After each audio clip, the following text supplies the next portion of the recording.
जब भीष्म पितामह को अर्जुन ने बाणों की सैया पर लेटा दिया, तब भगवान कृष्ण आखिरी बार उनसे मिलने गए। उनको देखकर भीष्म पितामह ने अपने अंतिम शब्द में कहा, हे केशव, मुझे मेरे पिछले 10 जन्म याद है, लेकिन इसके बाद भी मैंने ऐसा क्या बड़ा अनर्थ कर दिया कि आज मुझे ये दिन देखना पड़ा। पिछले 10 जन्म में मैंने तो कोई पाप नहीं किया, तो फिर मुझे ये बाणों की सैया क्यों मिली?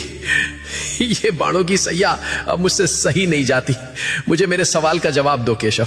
तब भगवान कृष्ण ने कहा कि हे पितामह, ये बात आपके 10 जन्मों के पहले की है। जब आप एक राजकुमार थे, तब आप जंगल से भ्रमण कर रहे थे। तभी आपके रास्ते में एक सांप आ गया। आपने उसको मारा नहीं, बल्कि ये सोचकर कि कहीं ये सांप किसी को काट ना ले, इसलिए आपने उस सांप को रास्ते से हटा दिया। लेकिन गलती से बेचारा सांप कांटों के झाड़ में फंस गया। वो जितनी बार निकलने की कोशिश करता, वो उतना ही कांटों में और ज्यादा फंस जाता था। कई दिनों तक वो सांप उन कांटों में फंसा रहा और भगवान से प्रार्थना करता रहा कि हे प्रभु, इससे अच्छा तो मुझे मार ही देते। प्रभु, जिसने भी मेरे साथ ऐसा किया है, उसके साथ भी ऐसा ही करना।